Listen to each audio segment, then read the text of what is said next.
আসসালামু আলাইকুম বন্ধুরা। আসলে আমি বিলের ধারে বসেছিলাম, হঠাৎ দেখি একটা মৃত মাছ ভেসে ভেসে আমাদের পাড়ের দিকে আসতেছে।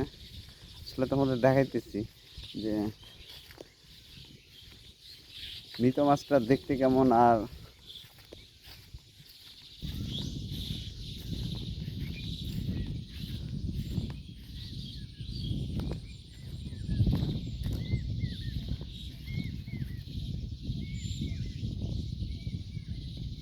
দেখো একটা মাছ কীভাবে ভাসতেছে।